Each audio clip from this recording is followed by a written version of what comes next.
Son las 9 en punto. Debo saludar, digo, con un inmenso dolor, con una inmensa admiración, a don Luis Fernando Llano, que es uno de los hermanos de esta familia víctima de abusos sistemáticos. Señor Llano, buenos días.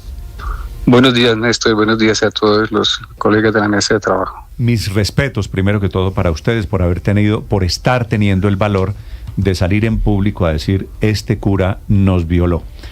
¿Usted cuántos años tiene, señor Llano? Tengo 62 años, Néstor. ¿Y esto ocurrió hace cuánto? ¿50 y...? 48, digamos, haciendo la resta, en 1976 empezaron los abusos. Okay. Y usted lleva 48 años pensando, salgo y hago la denuncia pública, me imagino. Sí, pues 38 el momento de la denuncia, cuando yo decido llevarle esto en conocimiento al padre Francisco de Rú. Duraron 38 años, usted y sus hermanas. ¿En qué momento comenzaron a hablar esto? ¿Ustedes se dieron cuenta, no fui solo yo, también fuiste tú? Pues todo arranca con una dolorosa situación también, para la cual no estoy autorizado a comentar públicamente.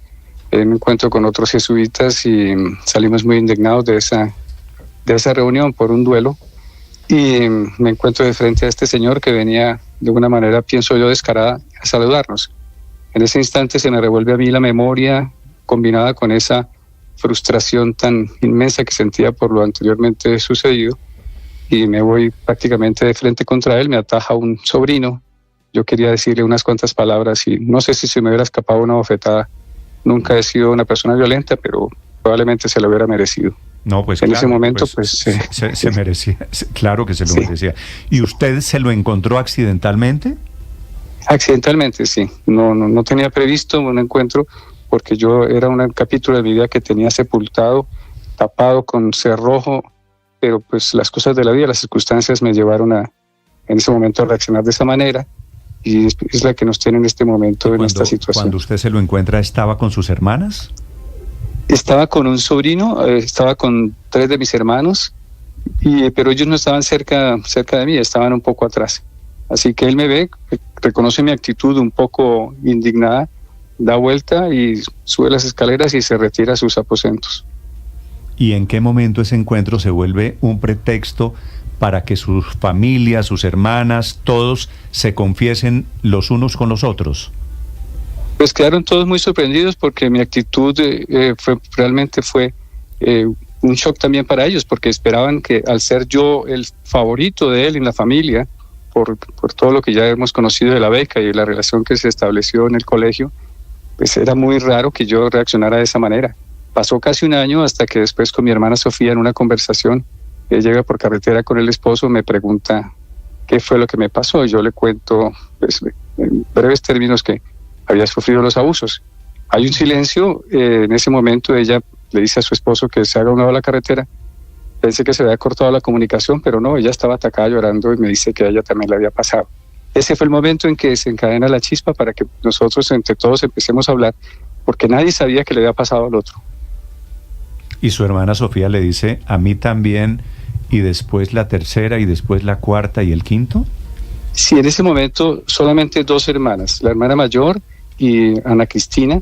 Digamos, fuimos 4 los que tuvimos, digamos, la primera reacción de decir: a mí también me pasó. Las otras hermanas guardaron silencio hasta relativamente hace poco tiempo. Entonces, pues eso muestra que es muy difícil para uno como víctima salir a poner la cara, y sobre todo ya con familias establecidas, con una condición social, de negocios, de una vida hecha en muchísimos aspectos. Es muy difícil para una persona salir: yo voy a decir esto. ¿Usted, señor Llano, tiene esposa e hijos? No, yo nunca me casé. Tengo una niña que es mi sobrina, quien considero mi hija, y la adoro. Tengo 21 sobrinos, una de esas niñas ya está en el cielo. 2 sobrinos, perdón, están en el cielo, pero nunca me he casado y nunca tengo hijos. ¿Y no se casó por algo que tenga que ver con esto de lo que estamos hablando? No sé, probablemente en el fondo haya algo ahí que me ha frenado también, cierta desconfianza también, un cierto miedo en la vida ante muchos aspectos. Eso tendría que determinar un psicólogo, pero yo pienso que sumado también a la condición familiar tan precaria que vivimos económicamente, a ciertos miedos que uno va guardando en el corazón, probablemente ese paso no lo di por desconfianza, por temor, no sé qué explicación pueda darle en profundidad. La familia Llano de hace 40 y pico de años, cuando ocurrió esto, señor Llano, era una familia que vivía ¿cómo? ¿Era una familia humilde, vulnerable? Correcto. Y mi mamá, nosotros somos 9 hijos, una familia, mi papá era de origen antioqueño y mi mamá de origen caleño. Pues en esa época se decía que el niño venía con el pan bajo el brazo.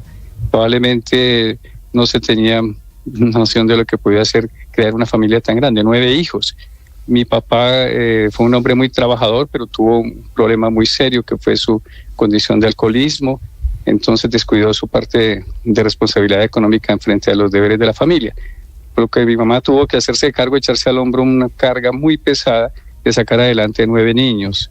Entonces 7 de las cuales niñas, mi hermano mayor y yo somos los únicos varones de la familia. ¿Sus hermanas sí se casaron? Sí, todas se casaron, todos hicieron su hogar, todos, absolutamente sí. Todos. Yo me quedé sin tener una pareja estable. Vale, señor Llano, le pregunto por ese origen socioeconómico de su familia, porque quisiera entender, ¿ese padre, cura miserable, violador, se aprovechó de eso, de esa condición vulnerable que tenían ustedes? Pues la conclusión es esa, Néstor, porque yo fui un estudiante destacado en el colegio, el rector era un padre, Mario Mejía Llano, primo hermano de mi papá. Entro al colegio también por la facilidad de que en ese colegio podía tener un ingreso con una pensión en la época relativamente cómoda. Y al año, cuando entra el padre Chavarriaga a su cargo, me llaman y me dicen que he sido beneficiario por mis notas y también por análisis de la situación económica de la familia, de una beca en la cual me prometían el sostenimiento de mi condición de estudiante dentro del bachillerato, y que si ese alto nivel académico se sostenía, estaba asegurada una carrera en las mismas condiciones en la Universidad Javeriana. La contraprestación a esto, don Fernando, lamentablemente fue haber sido víctima de abuso sexual por parte del padre Chavarriaga. Sí, Ricardo, buenos días. Buenos días. Yo pienso que sí, porque fue una forma muy astuta, muy hábil de acercarse, seguramente de una familia de la distancia, 7 niñas, 2 niños, un padre, una familia disfuncional, y ese beneficio que no lo otorgaba directamente la comunidad jesuita, sino era un grupo de exalumnos el que aportaba esos fondos para la beca. Se prestó eso, lógicamente, para un acercamiento directo a la familia. Sí, Fernando, ¿cómo era la actitud de este padre con su mamá? ¿Cómo se termina ganando la confianza? ¿Cómo eran los juegos que él se inventaba y las excusas o las peticiones que le hacía a su mamá para que los dejara estar solos con él?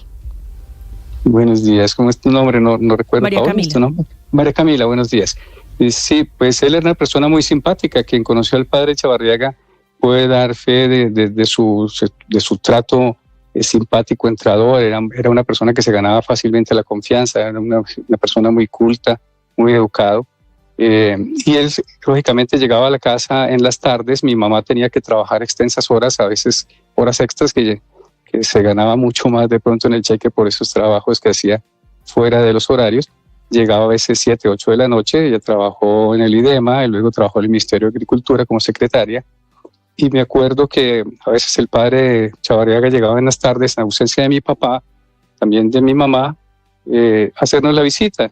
Pues la visita venía acompañada, lógicamente, de unos bizcochos, de unos regalos, de unos incentivos para que nosotros nos pudiéramos sentar alrededor de él. Esos acercamientos empezaron a darse, porque él nos hacía fotografías, y la forma en que nos enseñaba las fotografías no eran las fotografías antiguas impresas en papel, sino que hacía unas diapositivas que tenía que proyectar en un cuarto oscuro, en el cual pues se prestaba para sus... ¿Y ese cuarto oscuro era, por supuesto, en la casa cural? No, ese cuarto oscuro era en la casa nuestra, en la casa donde vivíamos, en la familia, donde estábamos reunidos todos. Mis hermanas niñas pequeñitas de 6 a 16 años, pues lo rodeábamos todos como la persona de la que nos habíamos encariñado. ¿Cuarto oscuro era que apagaba la luz en el cuarto de ustedes?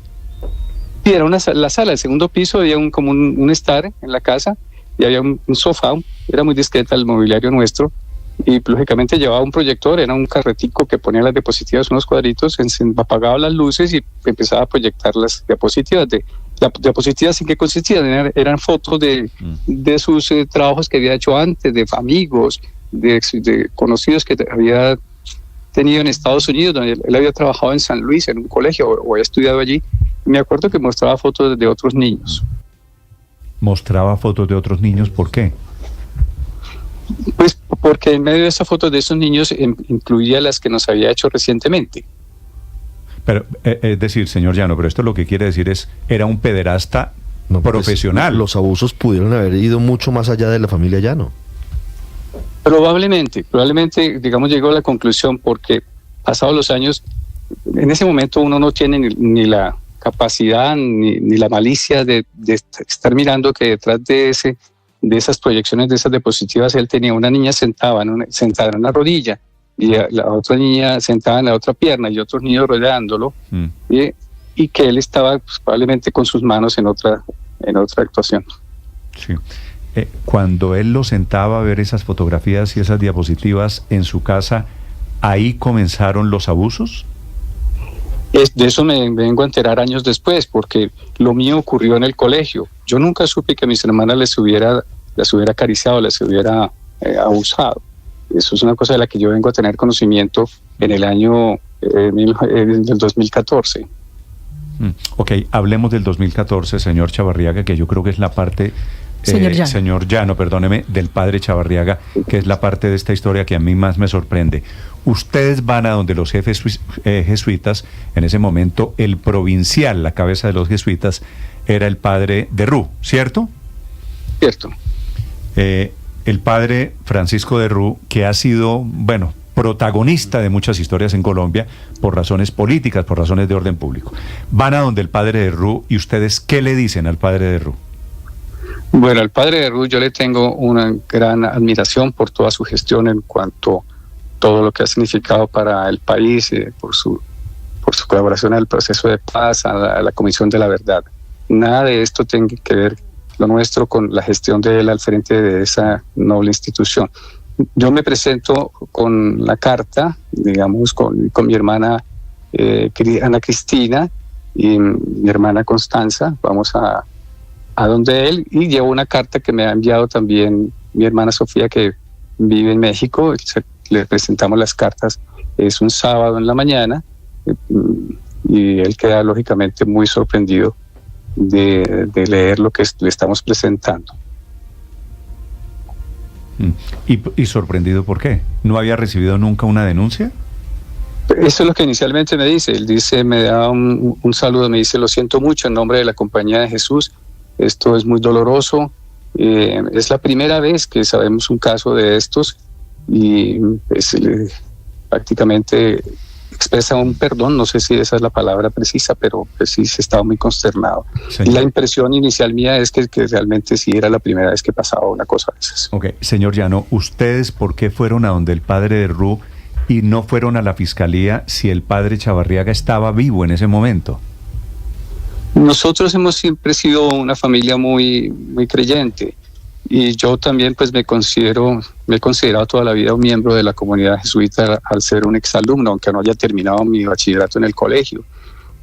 Por lo tanto, consideramos que a la persona inicialmente que debíamos poner esto en conocimiento era al padre de Rú.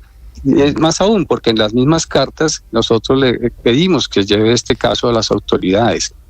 Entonces, consideramos, personalmente yo consideré que era el conducto por tener una especie de deuda también por lo que significó la Compañía de Jesús en mi vida. Yo no sé, señor Llano, de este caso terrible que usted tiene el valor de contar, ¿qué es peor? Si el hecho de los abusos cometidos por este cura, el padre Chavarriaga, o la cadena de complicidades que hay a lo largo de la historia. Cuando el padre Chavarriaga abusaba de ustedes, ¿quién se enteró? ¿Quién sabía? ¿O quién supone usted que sabía de lo que él hacía? Pues yo pienso que hubo gente alrededor, porque es muy raro que llegue un niño al colegio a las 11 de la noche a dormir al colegio, pues es una cosa, es algo muy raro. No sé si alguien vio que yo entré con él en el colegio, y si alguien vio en la mañana siguiente que eso sí puedo dar fe, que cuando bajamos a desayunar, yo bajo con el pelo mojado con mis libros y me siento a la mesa donde estaban desayunando otros sacerdotes y otra gente de la comunidad. ¿Cómo es posible que ninguno de ellos se haya levantado a preguntarle a usted qué hace bajando de su cuarto con este niño? Entonces eso me da a pensar que probablemente era de conocimiento de otras personas, pero no me explico por qué guardaron silencio. ¿Y esas otras personas quiénes eran? No tengo los nombres, pero sí sé que eran otros miembros. ¿Eran sacerdotes? Eran curas, pues. Sí, eran curas, lógicamente, porque ese comedor era destinado al desayuno y de los curas. Era un comedor. Era un comedor que estaba destinado a los... La escena, señor Llano, usted entraba al cuarto del padre Chavarriaga a las 11 de la noche. Sí, él le dice a mi mamá una noche. Al día siguiente con el pelo mojado del cuarto del padre Chavarriaga, y a todo el mundo le parecía normal. No les llamó la atención, o sea, una cosa muy, muy extraña, porque sobre todo pues, probablemente de noche nadie se enteró, porque en esa época no había cámaras, no había nada. Pues si llegamos al colegio... ¿Usted alguna vez gritó? Lógicamente, pero era un sitio tan recóndito del colegio. A esa hora de la noche yo... O sea, ¿qué podía hacer? Salir corriendo, no podía salir a ninguna parte, estaba encerrado. ¿Durante cuántos años se repitió la escena, señor Llano? La beca descubría todo mi bachillerato, pero la presencia de él como administrador de la beca fue del 76 al 79. Yo pienso que ocurrieron, no recuerdo el número de veces, pero yo pienso que me quedé en el colegio unas 4 o 5 veces. Okay. Una de las cuales fue un Viernes Santo, una cosa que me llamó mucho la atención. Un Viernes Santo, este señor abusando de mí. Bien. No, qué historia tan terrible, dolorosa. Don Fernando, vuelvo al 2014. El padre Francisco de Rú se comprometió con ustedes, las víctimas, a denunciar al padre Darío Chavarriaga. Él lo que hizo es tomó unas medidas canónicas, pienso yo. Dijo que iba a obtener pues toda la información posible para que él obtuviera también su máxima sanción. Pero como estaba escrito en nuestras cartas la solicitud de llevarlo a la fiscalía, pues no se habló nunca la palabra fiscalía, pero era presentarlo a las autoridades, a los tribunales. Pensábamos que con eso quedaba completamente resuelta nuestra solicitud. Sí, hay un episodio posterior, don Fernando, que tiene que ver con un delegado del Vaticano, directamente del Papa Francisco, que documenta los casos de abusos, de pederastia cometidos por sacerdotes. ¿Ustedes le comentaron esto cuándo? Yo personalmente, eso ocurre en el 2017 de febrero, ya fallecido Chavarriaga, me entero que viene un comisionado especial del Papa, que es de una comisión pontificia para ese tipo de abusos, que recorre pues todo el mundo, el padre alemán Hans Zollner.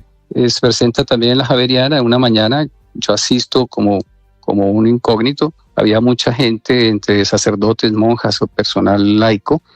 Y en el intermedio, cuando la gente se retira a tomarse un refrigerio, yo bajo y el padre Hans se había quedado solo. Yo hablo italiano, le expongo en italiano el caso. Él queda muy, muy sorprendido y me toma el correo electrónico, me dice que va a llevar eso a Roma. A los pocos días, tal vez un mes, 2 meses, recibo una comunicación de un correo donde me dice que se puso en contacto con la comunidad aquí en Colombia y que aquí le habían informado que habían tomado todas las medidas protocolarias de acuerdo a la ley que merecía pues el caso y que de parte de la comunidad jesuita no había nada más que esperar. Le voy a transmitir, señor Llano, porque le pedí al padre de Rú, al padre Francisco de Rú, una entrevista para ver, yo creo que él merece también ser escuchado, ¿verdad?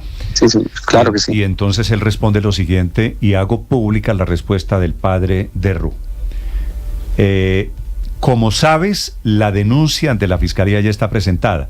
El proceso jurídico está en marcha y sé que no debo pronunciarme públicamente porque puedo entorpecer la labor de la justicia a la cual me acojo como cualquier ciudadano. Esto es lo que dice el padre de Rú. ¿El padre de Rú usted cree que debió haber hecho qué, señor Llano?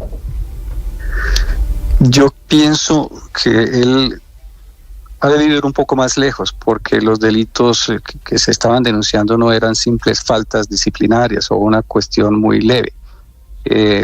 Como se lo pedimos que lleve esto a las autoridades, esperemos que hubiera dado un paso más adelante, no no estoy yo aquí para juzgar al padre de Ruth. Él probablemente pidió consejo y eso fue lo que hizo en su momento.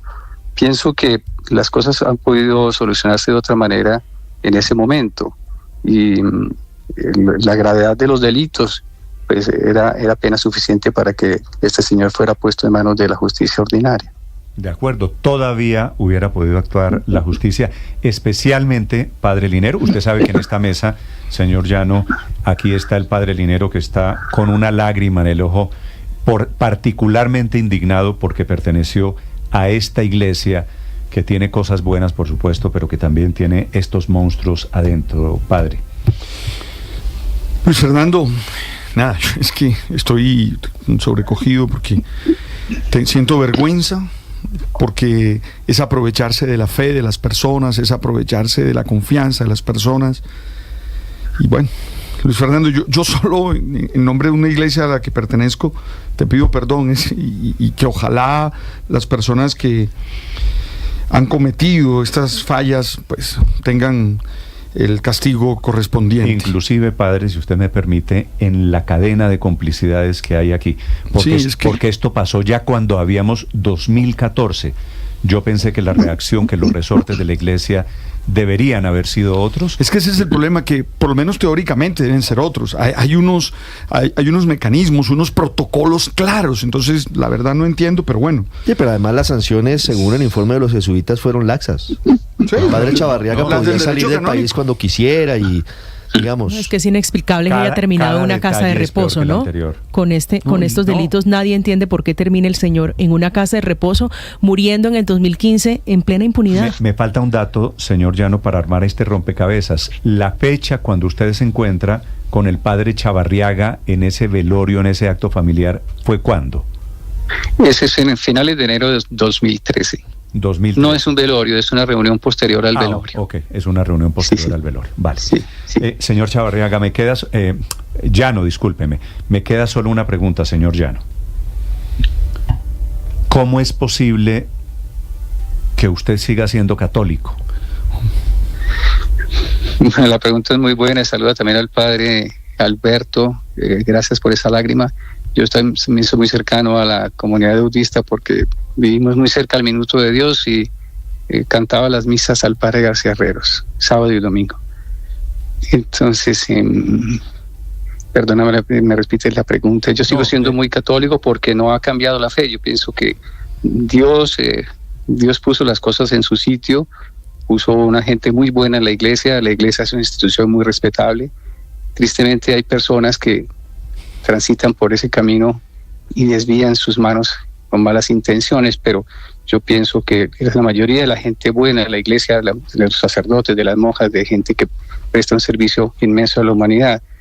Así que yo sigo siendo creyente, yo sigo con mi fe intacta y pienso que gracias a ellos pues muchísima gente en el mundo tiene una vida muy digna gracias a la presencia de Jesucristo a través de esos misioneros y de esas personas que nos traen ese mensaje tan hermoso. Luis Fernando, gracias por decir eso, porque eso, es una enseñanza grande para uno, porque tú como víctima eres capaz de reconocer también y de perdonar, la gracia y de perdonar. Yo recibo de ti esta lección de vida y nada, lo único que puedo es pedirte perdón también yo, porque pertenezco a esta comunidad que es la Iglesia Católica. Son las 9 Muchas gracias, 24 minutos. Señor Llano, gracias por aceptar esta entrevista, gracias por entregarnos su testimonio lleno de lecciones. Lamento mucho tener que reportar un caso como estos. Un saludo para usted y para su familia, señor Llano, gracias. Muchas gracias, Néstor, María Camila, padre, muchas gracias, Dios los bendiga. 9:24 en Mañanas Blue. Escanea este código y suscríbete a nuestro canal de YouTube, @Blue Radio Co. Y disfruta y participa de la programación de Blue Radio. Blue Radio, le ponemos cara a la radio. Blue Radio, la alternativa. 1 millón. 1 millón. 1 millón de noticias, sueños, emociones. 1 millón de seguidores. 1 millón de seguidores. 1 millón. Decirlo suena fácil. Lograrlo es de trabajo. Mucho trabajo. Ya somos más de 1 millón de suscriptores en nuestro canal de YouTube. Y sumando, 1.010.000. Sumando, 1.020.000. Y sumando. Blue, más que radio.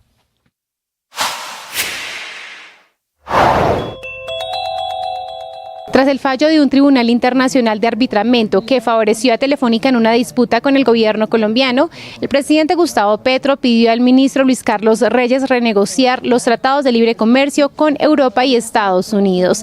El ministro de Comercio explicó en Mañanas Blue la propuesta del presidente Gustavo Petro. Tal y como lo mencionó el presidente, también aquí es importante resaltar que esto es una renegociación de unos cuantos artículos en algunos tratados, y es algo que se puede lograr sin alterar, digamos, las posibilidades de inversión de otros países en Colombia. Y le doy un dato que me parece que yo creo que es útil como para entender la sensatez de lo que se está haciendo acá. Entre Estados Unidos y la Unión Europea no hay un acuerdo de estos bilaterales de inversión, no se llevan las cosas a tribunales de arbitramiento, sino que se zanjan esas disputas en los tribunales de cada uno, pues, de los países respectivos, ¿sí? Entonces aquí lo que estamos es, digamos, afirmando una soberanía nacional que yo creo que sí se entregó un poco a la ligera en su momento. Sigan la entrevista completa en nuestro canal de YouTube. En Blue le ponemos cara a la radio.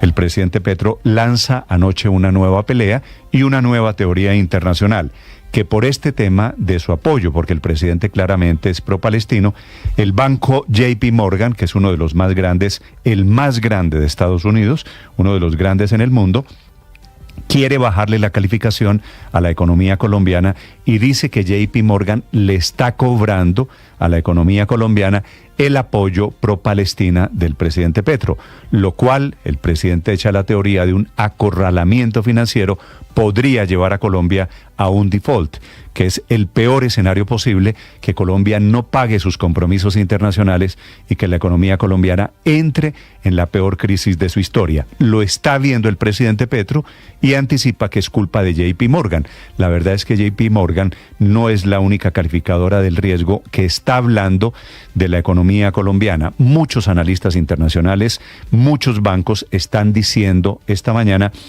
que el Sistema General de Participaciones, lo que quiere hacer el gobierno nacional, la descentralización, podría ser un riesgo gigante para la economía colombiana.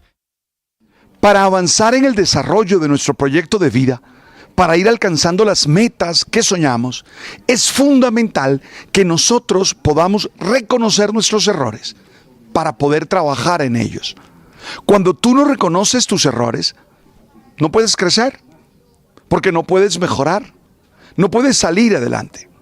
¿Por qué no reconocemos errores? Porque nos da miedo ser valiosos, porque nos da miedo que nos abandonen, porque nos da miedo perder todo lo que hemos conquistado.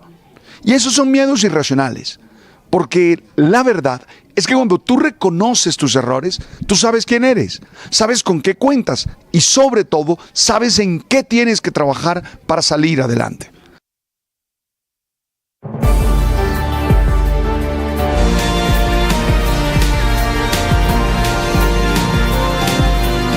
De la mañana, 29 minutos. En segundos vamos a la Fiscalía. Hay fechas para entrevistas de la directora del Departamento Administrativo de la Presidencia de la República, Laura Saravia, y del todavía, embajador de Colombia ante la FAO, Armando Benedetti, por los famosos chats y las grabaciones en las que Benedetti habla de 15.000 millones de pesos para la financiación de la campaña del presidente Gustavo Petro en el año 2022. Antes vamos a España. Hay noticia que tiene que ver con Ucrania, que anunció hoy que le va a pedir a Estados Unidos armamento capaz de interceptar los misiles rusos que comenzó a usar Vladimir Putin en esta nueva etapa, peligrosa etapa de la guerra en Europa del Este. Enrique Rodríguez.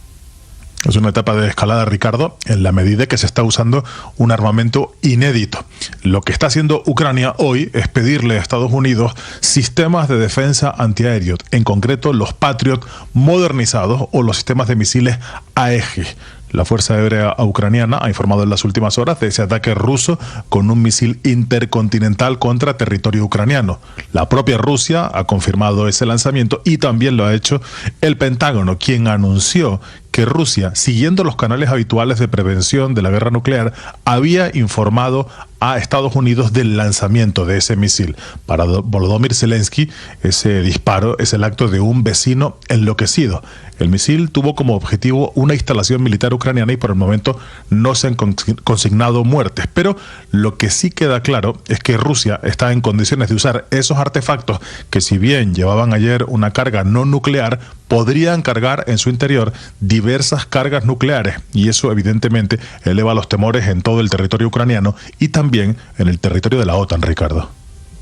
Muy bien, Enrique, gracias. 9:31. Sin dar detalles, el Reino Unido acaba de decir que cumpliría sus responsabilidades legales si tiene que detener eventualmente al primer ministro israelí Benjamín Netanyahu en caso de que esté en su territorio, con base en la orden de captura que profirió en contra de Netanyahu la Corte Internacional de Justicia. Desde Londres, Silvia Carrasco. Sí, Ricardo, la verdad es que llamaba mucho la atención el silencio que había tanto en Downing Street como en el Palacio del Elíseo como en el gobierno alemán, que son las tres mayores países de la Unión Europea. Italia ya había dicho que le parecía una equivocación la decisión de la Corte, pero esos tres países mantenían silencio. Sin embargo, un portavoz del 10 de Downing Street que se negó a comentar explícitamente sobre casos hipotéticos, pero dijo que el Reino Unido cumpliría con sus obligaciones legales. Eso es exactamente lo que ha dicho y ya es una versión oficial del gobierno británico. Llama mucho la atención porque, claro, el actual primer ministro Keir Starmer había sido muy duro en acusar a Hamás y su apoyo había sido incuestionable hacia lo que estaba ocurriendo, hacia la posibilidad de defensa del gobierno israelí. Sin embargo, esto ha ido evolucionando y hay que decir también que Keir Starmer fue fiscal jefe de la Corte en el Reino Unido. Es su fama, su carrera previa a la carrera política fue en el aparato judicial, por lo tanto era previsible que pudiera tener esta actitud. Dentro de la Unión Europea, quien ha marcado la diferencia es Hungría, que desafió la orden de arresto e invitó al primer ministro Netanyahu a visitar su país. De hecho, el Netanyahu le respondió agradeciéndole la invitación. Es uno de los casos que en Europa. También ha sido España otro de los países que ha dicho que también cumpliría con sus obligaciones legales, respaldando lo que la Corte ha decidido. Son países que consideran que no se puede debilitar esta Corte Penal Internacional. Así que los países comienzan a definirse, comienzan a tomar posición en esta que se considera la decisión más importante que ha tomado la Corte Penal Internacional en sus 22 años de justicia, porque es la primera vez que emite una orden de arresto contra las autoridades de un país que es una democracia y que además está aliado con Occidente. Es la primera vez que eso ocurre, por lo tanto se le considera la decisión más importante que ha tomado la Corte Penal Internacional, Ricardo. Silvia, gracias. 9:34. La costa occidental, la costa oeste de Estados Unidos sigue muy afectada por fenómenos atmosféricos severos. El río atmosférico deja daños severos en California, lluvias, inundaciones, situaciones de clima extremo. En Washington, Juan Camilo Merlano. Y amanecen hoy, Ricardo, cientos de miles de personas sin energía eléctrica, particularmente, en el estado de Washington, donde hay unos 180,000 usuarios sin energía. En California son más de 12,000 usuarios sin energía. Un río atmosférico, así se ha calificado, golpea el norte de California, también el sur de Oregon y también varias partes del estado de Washington. Está dejando varias pulgadas de lluvia, 11 pulgadas han caído en las últimas 48 horas y se están reportando inundaciones ya en varios condados, vehículos atrapados, también postes de luz que se encuentran sobre las vías y cierres preventivos. Esto hace parte de un fenómeno que se ha calificado como un ciclón bomba o una bomba ciclónica que ha azotado el oeste o el occidente de los Estados Unidos en los últimos días, un fenómeno que se espera que se extienda por lo menos hasta el día de mañana y que también se estarán presentando fuertes nevadas en la región de los Grandes Lagos en Estados Unidos y también en el noreste del país. Lluvia, nevadas y también temperaturas en algunos casos extremadamente bajas, por lo cual hay alerta para las personas, y también se están reportando cancelaciones y retrasos de vuelo. Alrededor de 550 vuelos se retrasaron y docena de vuelos se cancelaron, particularmente en el Aeropuerto Internacional de San Francisco en las últimas horas. Ricardo. Estás escuchando Blue Radio. Escanea este código y suscríbete a nuestro canal de YouTube, @Blue Radio Co. Y disfruta y participa de la programación de Blue Radio. Blue Radio, le ponemos cara a la radio. Blue Radio, la alternativa. 1 millón. 1 millón. 1 millón de noticias, sueños, emociones. 1 millón de seguidores. 1 millón de seguidores. 1 millón. Decirlo suena fácil. Lograrlo es de trabajo. Mucho trabajo. Ya somos más de 1 millón de suscriptores en nuestro canal de YouTube. Y sumando, 1.010.000. Sumando, 1.020.000. Y sumando. Blue, más que radio.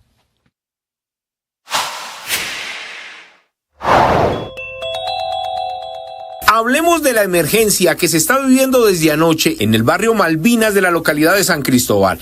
Prácticamente es una montaña llena de viviendas. Son 36 familias y 180 personas las que fueron evacuadas esta madrugada, y todo por una emergencia que comenzó hace 8 días, dicen los habitantes de Malvinas, y en el momento que comenzó a llover muy fuerte, la tierra comenzó a ceder, pero anoche cayeron gigantescas piedras y tierra sobre algunas de las viviendas, y además algunos postes de la empresa de energía están por las vías principales. Son vías improvisadas, pero están ahí derribados producto de los derrumbes de las últimas horas. A esta hora muchas familias permanecen sobre la vía principal. No alcanzaron a sacar ni maletas ni prendas, van simplemente lo que encontraron a la mano y están a la espera de las ayudas del distrito.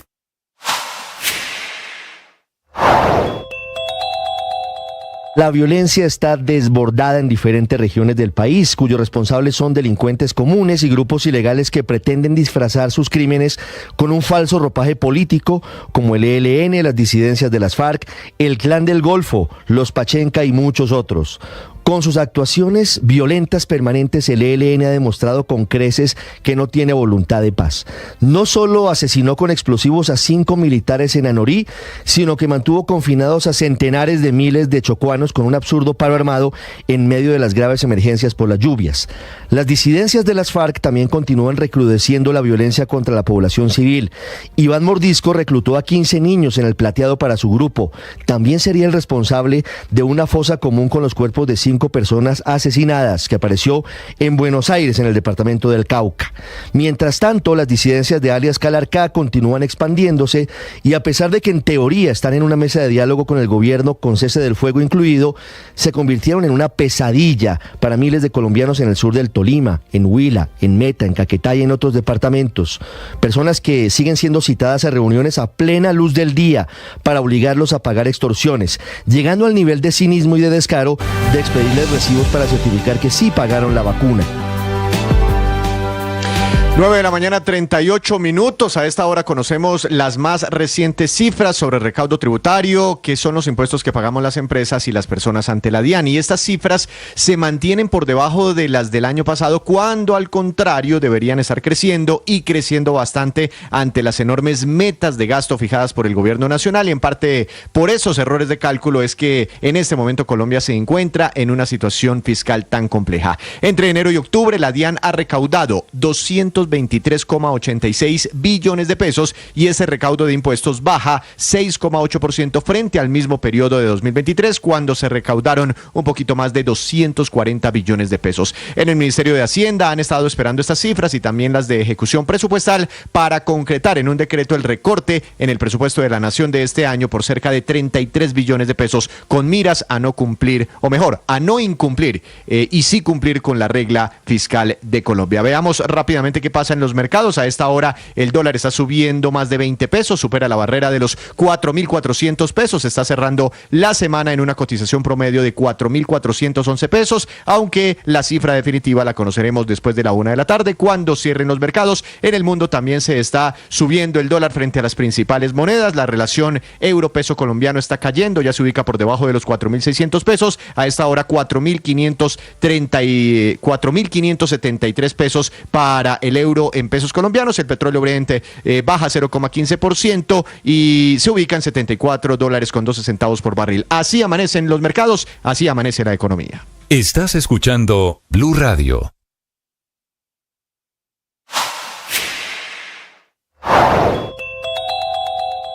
Defendiendo la reforma pensional, el presidente Petro anoche también acusa de mentirosos a todos los técnicos y expertos que advierten de los problemas financieros para el sistema de pensiones en Colombia.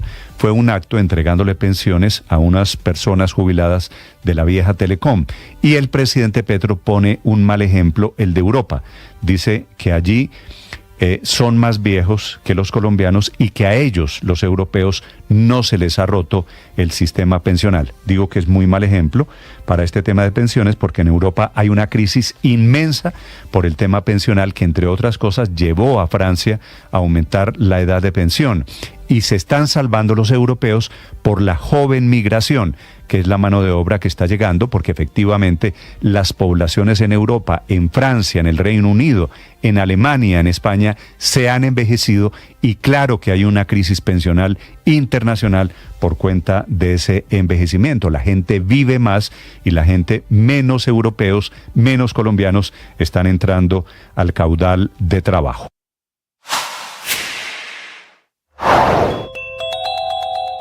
Con la llegada de Donald Trump a la presidencia de Estados Unidos, ¿es posible renegociar algunas cláusulas del Tratado de Libre Comercio, como lo sugiere el presidente Gustavo Petro? Sobre esto habla el ministro de Comercio, Luis Carlos Reyes, en Mañanas Blue. Yo creo que en el gobierno de Donald Trump vamos a encontrar a un socio muy interesante, porque precisamente ellos entienden que hay una serie de tratados que se firmaron con este ánimo, con este fervor de los años 90, que no están escritos en condiciones óptimas para los países firmantes, muchas veces para ellos tampoco. Entonces yo creo que vamos a encontrar un socio con el que vamos a poder tener conversaciones interesantes que antes no se podían tener. Yo creo que ahí puede haber unos temas de coincidencia porque pues las medidas de protección comercial de un país frente a, digamos, no sé si llamarlo usos comerciales de otros, es algo que quizás se ha limitado demasiado. Algunas políticas de promoción industrial a través de política comercial que son razonables también se han limitado de manera excesiva. Sigan toda su información en bluradio.com. En Blue le ponemos cara a la radio. Las victorias y derrotas, la pasión y la afición en juego y los datos de lo último en deportes se lo presenta Mañanas Blue. Ya son las 9 de la mañana, 43 minutos, y a esta hora la información deportiva en Mañanas Blue. Avanza Junior Moreno, ataca, la metió para que venga Vaca, metió el freno, Vaca, adentro. Vaca, Carlitos Vaca fue el hombre gol del Junior, la envió adentro para sellar la victoria a Tiburona 1-0 frente al América. Un gol que vale 3 puntos y el liderato del grupo B en los cuadrangulares semifinales en Colombia. Vaca y su gol. Contento porque gracias a Dios empezamos con una victoria que era lo que queríamos. El equipo hizo un gran partido y muy inteligente, sabiendo defender a un gran rival como lo es América, pero yo creo que este es un equipo muy maduro que sabe jugar las finales. Y hoy, gracias a Dios, nos sacamos los 3 puntos, que es lo más importante. Este domingo, Junior visitará al Tolima en Ibagué. A propósito del equipo tolimense, en Manizales empató 0-0 con el Once Caldas y se llevó su primer punto como visitante en estas semifinales. Al Vinotinto y Oro le faltó el gol y sobre eso reflexionó su técnico David González. Hubiera sido fenomenal poder concretar algunas de las opciones que tuvimos, pero esto es un camino largo. Son 6 partidos donde hay que vivirlos, hay que jugarlos, hay que sufrirlos, hay que ganar también partidos. Ahora Once Caldas, que fue local, irá este domingo a Cali para enfrentar al América. Mientras que en el grupo A, el domingo, Deportivo Pasto recibirá al Atlético Nacional. Y está en vilo el día y la hora del juego entre Santa Fe y Millonarios en el Campín, previsto para este lunes por parte de la DIMAYOR, pero no autorizado por la Comisión Distrital de Seguridad, Comodidad y Convivencia para el Fútbol de Bogotá, que considera no existen garantías mínimas de seguridad para que este compromiso se lleve a cabo el lunes en la noche, y recomienda hacerlo el martes, por el tiempo requerido para el desmonte del concierto de Iron Maiden, que será este domingo en el Estadio Capitalino. Ahora sí, Toneto va al zurdo. Toneto para Villa, está habilitado, ¿eh? Se viene con la pelota el parcero. Enganche, le pega. Villa, enganche, le pega. Enganchó Villa. ¡Gol! Y el parcero Sebastián Villa fue el protagonista del juego entre Independiente Rivadavia y River Plate. Villa marcó el primero y asistió en el segundo para el dramático triunfo de su equipo al minuto 90+9. Tras ese gol y en especial, tras la celebración del colombiano Villa, que miró a la tribuna de hinchas de River y realizó el ademán, el gesto de dispararles con una ametralladora, todo fue caos en la cancha. Tratan de frenarlo, enloquecido González Pires. Y va el Piti por atrás, Va el Piti por atrás a buscarlo a Villa. Va el Piti Martínez por atrás, en las escaleras. Se agarraron las escaleras, abajo. Sí. Se agarraron abajo en las escaleras, El Piti Martínez con Villa por atrás, marco de River. Gresca total en el campo, furia de la gente de River y Villa en el ojo del huracán. ¿Hubo algo particular en el festejo que molestó al hincha de River? Digo, porque a lo mejor hiciste algún gesto, simplemente fue el festejo. No, eso queda dentro de la cancha. Yo me dedico a jugar al fútbol, ya eso pasó, eso queda dentro de la cancha. Y bueno, creo que hay que hablar de que creo que le ganamos a un grandísimo rival, que también vino a proponer aquí. Y bueno, nosotros tuvimos ese plus de ir hacia adelante en los minutos finales y lograr el objetivo, ¿no? El técnico de River Plate, Marcelo Gallardo, también se refirió a este espinoso tema. Lo que observo es una reacción en caliente a través de un gesto que hace un adversario, termina el partido, nada justifica, estas cosas se dan a veces cuando estás en caliente, nada justifica tener que recurrir a la violencia, más allá de un mal accionar de alguien, nada lo justifica. Creo que había mucha gente, se metió mucha gente y bueno, terminó siendo muy confuso todo. La verdad que no puedo todavía detectar bien qué fue lo que pasó. La violencia y los actos provocadores siguen ganando terreno en las canchas de Sudamérica. Con este penoso suceso cerramos la información deportiva. 9 de la mañana, 47 minutos en Mañanas Blue. 1 millón. 1 millón. 1 millón de noticias, sueños, emociones. 1 millón de seguidores. 1 millón de seguidores. 1 millón. Decirlo suena fácil. Lograrlo es de trabajo. Mucho trabajo. Ya somos más de 1 millón de suscriptores en nuestro canal de YouTube. Y sumando, 1.010.000. Sumando, 1.020.000. Y sumando. Blue. Más que radio.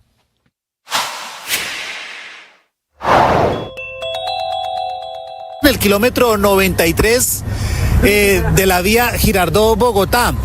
Aquí se presentó en las últimas horas el desprendimiento de parte de una calzada importantísima que dirige a todos los viajeros llegando hacia Bogotá. Por eso las autoridades de tránsito tuvieron que habilitar 2 carriles en doble sentido para que no se imposibilite el regreso de muchos ciudadanos y la llegada de muchos conductores a la ciudad de Bogotá. Para eso también está el apoyo de la seccional de tránsito y transporte de Cundinamarca y estamos con el coronel Jonathan Sandoval. Coronel, ¿cuál es el apoyo que brindan ustedes estas 2 vías que estamos viendo aquí en un sentido hacia Girardot y en un sentido a Bogotá? ¿Aguantarán para la gente que va a salir? Está dispuesta a todas las capacidades de parte de la seccional de tránsito y transporte.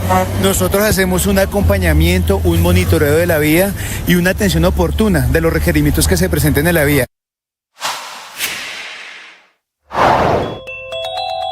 La Cancillería colombiana ha emitido un inusual comunicado, fue pasada a las 5 de la mañana, celebrando y respaldando la decisión de la Corte Penal Internacional que ordenó la captura del primer ministro de Israel, Benjamín Netanyahu, que que la verdad no es un comunicado sorpresivo, teniendo en cuenta que desde el primer momento, hace un año largo, Colombia se ha negado a condenar el ataque terrorista de Hamás. Fue el 7 de octubre del año 2023, comienzo de la guerra en Gaza, y es el presidente Petro el que ha encabezado la campaña internacional pro-Palestina, los excesos de Netanyahu, la defensa de Israel, las violaciones de los derechos humanos y los efectos en la población civil, con niños y mujeres no combatientes, son los motivos por los cuales la CPI, la Corte Penal Internacional, condenó al Estado de Israel, no solo a Netanyahu, también a quien era su ministro de Defensa, por cuenta de la guerra de Gaza. También hay que decirlo, entre los condenados está el líder de Hamás, que ya murió, pero es uno de los muchos acusados por la CPI.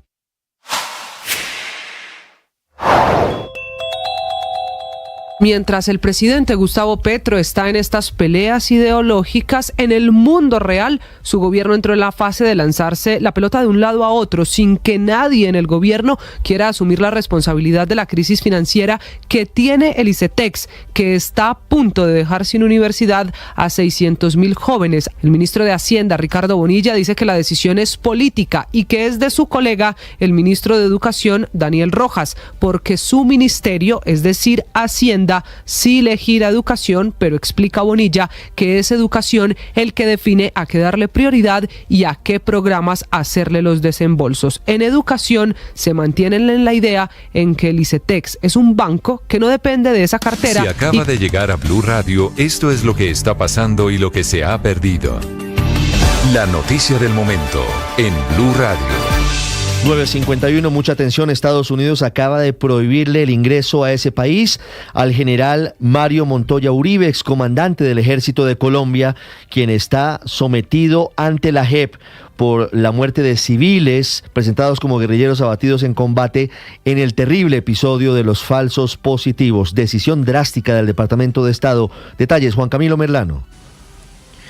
Ricardo, en efecto, una determinación, designación o si se quiere sanción por parte del Departamento de Estado de los Estados Unidos, que acaba de anunciar a través de un comunicado en contra del excomandante del Ejército Nacional, Mario Montoya. Dice en su comunicado, el Departamento de Estado de Estados Unidos designa hoy al exgeneral colombiano Mario Montoya Uribe debido a su participación en graves violaciones de los derechos humanos. Hay pruebas creíbles de que durante su mandato Montoya Uribe estuvo involucrado en ejecuciones extrajudiciales de civiles que se informaron falsamente como muertes en combate durante el conflicto armado de Colombia. Como resultado de esta acción, Montoya Uribe y sus familiares directos no son elegibles para ingresar a los Estados Unidos. Añade el comunicado que han apoyado con orgullo la implementación del Acuerdo de Paz de Colombia desde su firma en 2016 y que se unen al pueblo colombiano para conmemorar su 8º aniversario este noviembre y que continuará Estados Unidos con los esfuerzos para apoyar una paz duradera y perdurable en Colombia. Una determinación entonces que toman a propósito de la conmemoración de esos 8 años, esta designación de Mario Montoya Uribe estableciendo su prohibición de entrada a los Estados Unidos junto a sus familiares directos. Ricardo. Noticia urgente desde Estados Unidos, Juan Camilo, gracias. 9:53, en Colombia se cayó un puente en Santander por cuenta de las lluvias en la vía en la que está el famosísimo puente a ninguna parte, el puente Isgaura, el puente de acordeón. Javier Rodríguez. Ricardo, desde hace un año los habitantes de San Andrés Santander le habían advertido al Envías que el puente primero iba a colapsar y eso ocurrió esta mañana cuando los estribos se dieron y comenzaron a hundirse. La parte central o tablero principal del puente de casi 70 metros de largo está ladeado y las grietas con el paso de los minutos, Ricardo, son más anchas. En cualquier momento toda la estructura caerá sobre el lecho del río Listará. El alcalde Freddy Ramírez afirmó que las vías rurales, que sirven también para comunicarse con Bucaramanga, están bloqueadas. Tengo ese problema que no he podido solucionar, el tema de los derrumbes hacia la vía Carabalí, que es por donde sale uno hacia Cepitá, y también pues se convierte en otro problema para nosotros porque esa sería la otra vía alterna o la única vía alterna que tenemos para salir hacia la ciudad de Bucaramanga. Por el colapso de este puente, Ricardo, son otros 13 municipios del oriente de Santander que quedan incomunicados por la vía principal con Bucaramanga. En segundos hablamos de los árboles caídos, uno más en Bogotá, en Niza, calle 124 con carrera 54. Antes, Marcela Peña, hablando de las lluvias, hablando de la temporada invernal, la ola de cancelaciones y retrasos de los pasajeros del aeropuerto El Dorado y la controversia porque no hay claridad sobre la forma en la que se podrá emprender el manejo de las rutas aéreas durante esta temporada de fin de año, temporada además, como lo decimos, pasada por el invierno. Marcela. Ricardo, pues mire, vuelos que salen tarde o no salen, salas de espera atiborradas, pasajeros desesperados y un aeropuerto que parece cerca del colapso. Esto es lo que se vive por estos días en el aeropuerto El Dorado de Bogotá. La llegada de las lluvias fue buena noticia en el sector de la energía, pero aquí es un dolor de cabeza que tiene enfrentadas a las dos principales aerolíneas del país. Hoy el aeropuerto El Dorado está haciendo 74 operaciones por hora para Winter, que es como se conoce oficialmente a la temporada de vacaciones de fin de año. Hace unas horas el CEO de la vivienda, Federico Pedreira, dijo que la solución era reducir ese número de operaciones a 68 por hora, porque hoy el aeropuerto opera por encima de la capacidad recomendada y esa para él es la causa de los problemas. Algo muy distinto opinan desde la TAM. Para la compañía no se puede cometer el error de solucionar un inconveniente asociado con la temporada de lluvias con una medida como la restricción de capacidad, que solo generaría, abro comillas, un problema estructural al limitar la oferta de sillas y la competencia entre distintos operadores. Para la TAM la solución aquí es, por ejemplo, arreglar algunos de los sistemas que no están funcionando muy bien, como por ejemplo la gestión del tráfico aéreo y los sistemas que permiten aterrizaje por instrumento. Ahí está la diferente forma de ver el problema entre Federico Pedreira, CEO de Avianca, y lo que hace la TAM. Su presidente en Colombia es Santiago Álvarez. Señor Álvarez, buenos días. Ricardo, buenos días a usted, toda la mesa de trabajo y a la audiencia. Sí, Marcela Peña nos estaba hablando sobre cuáles eran las peticiones que ustedes estaban haciendo a la aeronáutica civil, específicamente de qué forma se puede mejorar la gestión y el control del tráfico aéreo, sobre todo en estos momentos, porque cada vez son más difíciles las condiciones, entre otras cosas. Señor Álvarez, yo no sé si usted coincide con los que plantean que el aeropuerto Dorado hace rato quedó pequeño, ya es insuficiente para la cantidad de pasajeros y de vuelos que hay.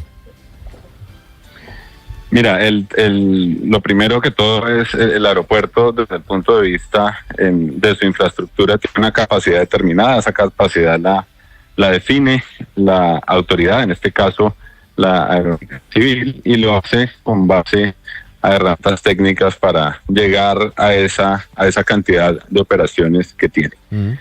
Obviamente esa es una opción teórica que depende también de la cantidad de eventos no controlables por parte de la autoridad, como el caso del clima, que pueden tener sobre esa capacidad. Obviamente cuando llueve o cuando se presentan fenómenos como la niebla, se reduce la calidad operativa. No obstante, no hay una manera asertiva de definir cuándo esto va a ocurrir. Y en ese sentido hay herramientas desde el punto de vista tecnológico que ayudan a que esa gestión del tráfico aéreo pueda mejorar, o inclusive a que las operaciones se puedan dar incluso en momentos donde el clima no lo permite. Y ahí es donde generamos estas diferencias del que hablaban hace un momento, cómo aproximar el problema. Nosotros desde la TAM tenemos la certeza de que en la medida que estas herramientas estén disponibles para poder operar en condiciones de baja visibilidad o de clima complejo, de esta forma se pueden desarrollar las operaciones de mejor manera. ¿De qué herramientas estamos hablando, don Santiago? Restringir. Mira, son herramientas en general tecnológicas de guía a los aviones para poder desarrollar su operación, tanto de aterrizaje como de despegue y movimientos en la plataforma. Eso técnicamente en la industria se conoce como el ILS. En estos momentos está inoperativo el ILS en el Dorado. Debe ser una prioridad y la autoridad está trabajando hacia allá. ¿Eso fue por el accidente que sufrió hace unos días, el incidente de un avión de carga que lo dañó, el ILS? Ese accidente lo terminó degradando, o ese incidente lo terminó degradando. No estaba operativo desde antes. Nosotros venimos insistiendo y trabajando de la mano con la autoridad en el sentido que esas herramientas estén disponibles, más cuando uno siempre sabe que en estos momentos del mes de noviembre y inicios de diciembre, donde además coincide con la temporada alta, el fenómeno climático empieza a jugar un papel importante. Pero doctor Álvarez, ¿por qué si tenemos ese sistema, y yo recuerdo que con bombos y platillos en algún momento se anunció, mire, ya vamos a poder mejorar las operaciones aéreas en Colombia en momentos climáticos adversos? ¿Por qué no está funcionando si ya lo tenemos ahí comprado?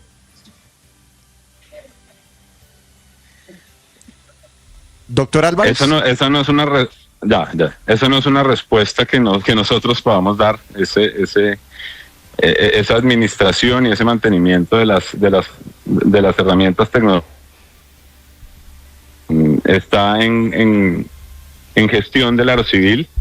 Nosotros simplemente disponibilizamos nuestros recursos, insistimos en que eso es fundamental para poder desarrollar las operaciones, pero son ellos quienes deben encargarse de garantizar que estas herramientas estén en funcionamiento para la industria. Claro. Y para poder ofrecer desde el lado de las aerolíneas un mejor servicio a nuestros pasajeros. Sin duda, cuando las condiciones climáticas se ponen adversas, como lo hemos visto estos días, nosotros cuando hay un vuelo que se retrasa, se van a pasar todos los siguientes, y eso nos termina llevando a tomar decisiones de cancelaciones para poder recuperar la operación.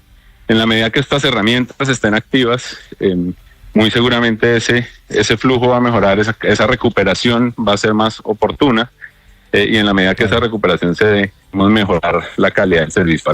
Sí quiero enfatizar que siempre hay problemas que se dan, se degradan también los aviones, porque el clima también impacta